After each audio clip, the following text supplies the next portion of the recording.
Hey guys, Kristen here. I am standing in my favorite dive shop in Oregon, Salem Scuba. Today I'm going to be putting together a scuba kit so that if you are a new diver or a diver who hasn't been going in a long time, you can get a refresher on what you're looking for in your gear and how to put it all together. The first thing we'll start with is our tank or scuba cylinder. So this is a tank I just grabbed. There's a few things you want to check before you even leave the shop. The first is the hydrostatic test date. It can usually be found in this order, month, year.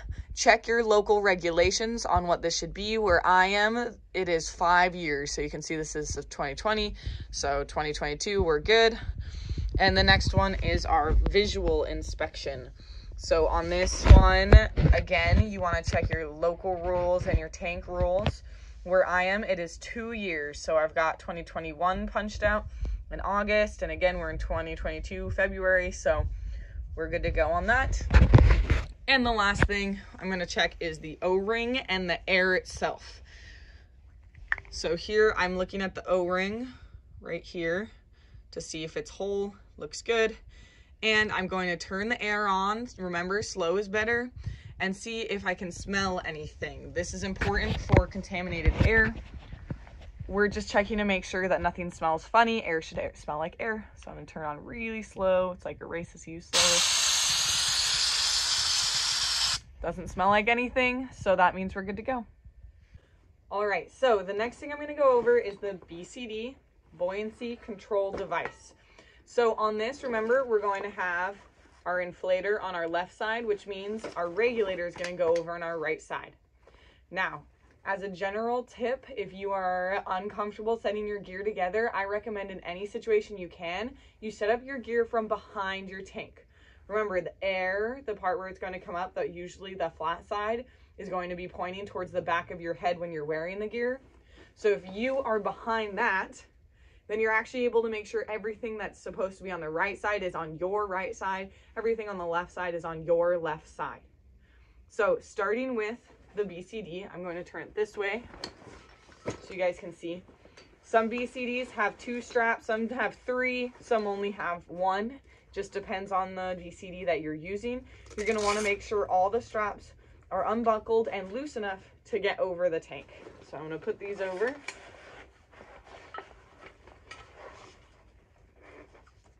This one is in fact adjustable.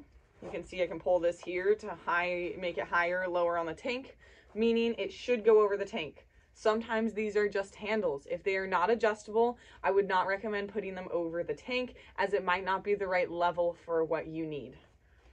Since this is adjustable, I'm putting it over. And then I like to hold this up and have the bottom of this U matching more or less the middle of this valve on the tank. So you can see right now, as it is, it's a little bit low. I'm going to lift it up, tighten this part until I like where it sits. That looks much better, maybe a little bit higher. There we go. That's about the level that I want it at for me.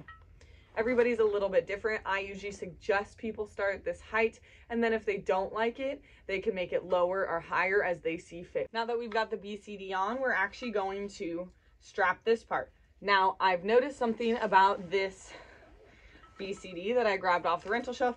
Somebody has actually threaded this incorrectly. So these are notoriously difficult to thread. People oftentimes have a really difficult time doing it, even professionals. If you find yourself in a situation where it's become unthreaded and you're unsure what to do, I would recommend asking your local dive shop, the professional you may or may not be diving with, somebody around you. However, there is a picture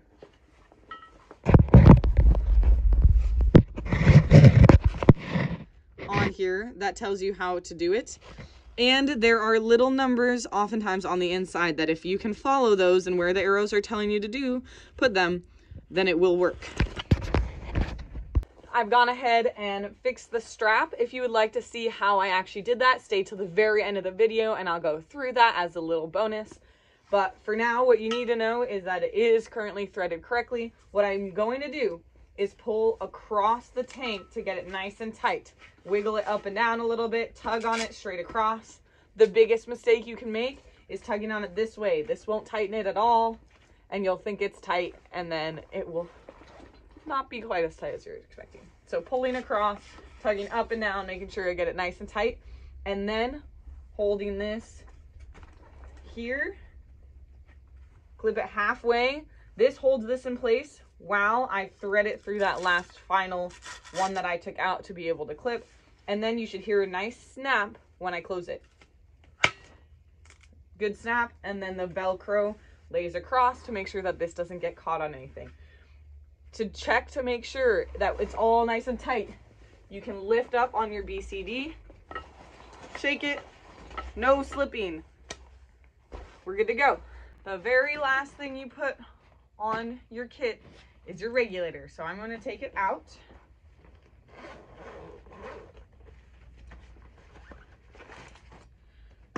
Now regulators have a lot of things going on. You can swivel parts a lot of times.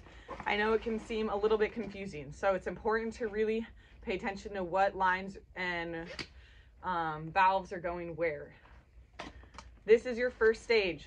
It's called that because it's the first thing the air passes through after you turn the tank on. Then you've got your second stages that you're breathing off of. You've got a primary second stage and your alternate or secondary second stage. Usually that one is colorful. That's one of our requirements. And then we've got our computer, or sometimes a depth gauge, depending on how you dive. Got our submersible pressure gauge and a compass. The last one on here is our low pressure inflator. This pulls back. This is what's going to connect here to make sure that we can use our buoyancy control device. So when I am putting this on, what I want together are my computer along with the SPGs aligned with my inflator hose. So those two are together and my regulators are together. Regulators start with R, they go on the right. I like to put it over my head. If I do that, I can make sure on both sides I have my regulator, my alternate, and then on this side I have my LPI and my SPG. Then what I do is I lift up very carefully, just up and over, not moving anything, and it should fall straight on where it needs to go on the tank. Okay?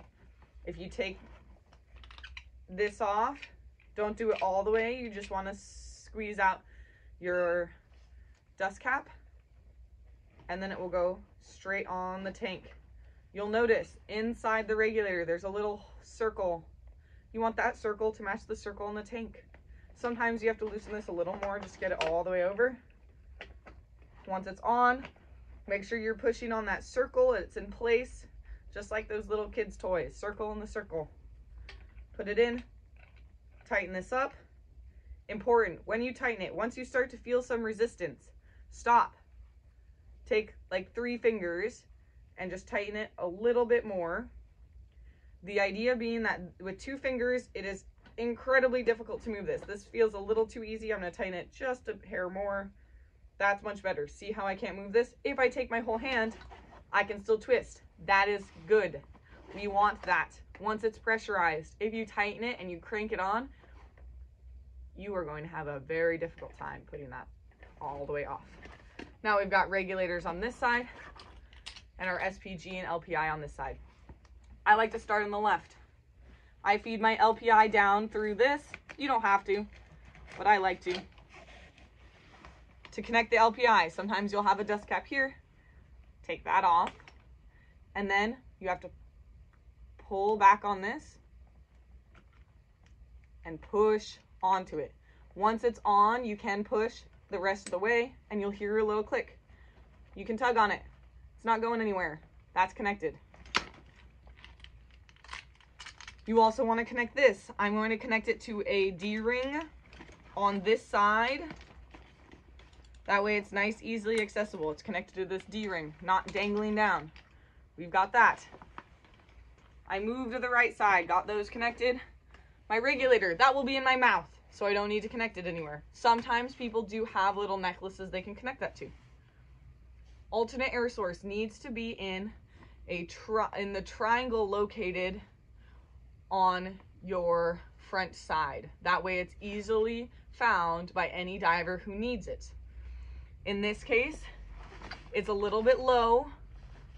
They've got one of these yellow rings attached and on the right side, and I put just the mouthpiece in. That way it stays in there easy enough, but also comes out with a quick flick of the wrist. The last thing you do is turn your air on. Again, make sure you go nice and slow. Slow is the way to go. Once you hear the hiss, let it finish. That's your hose is pressurizing. And then crank it all the way open. Now you can go fast.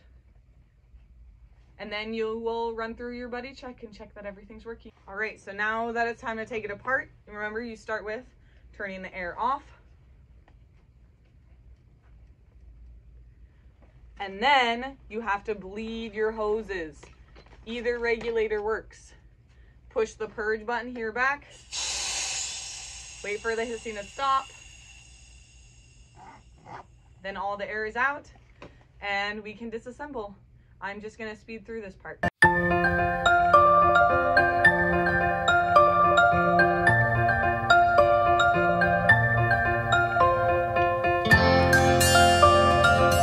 So there we go.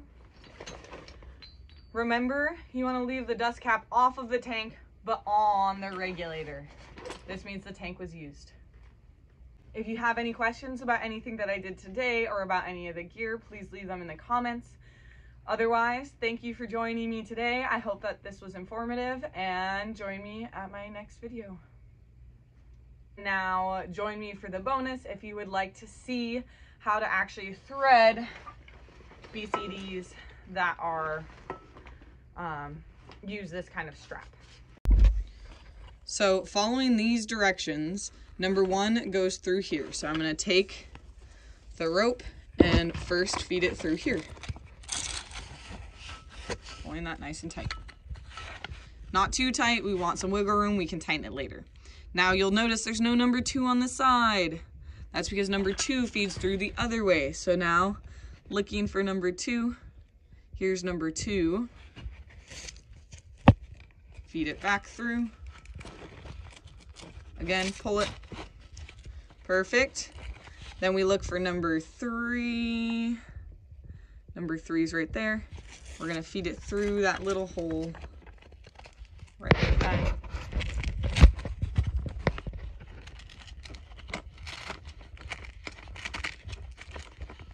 And finally, number 4 feeds through this last one.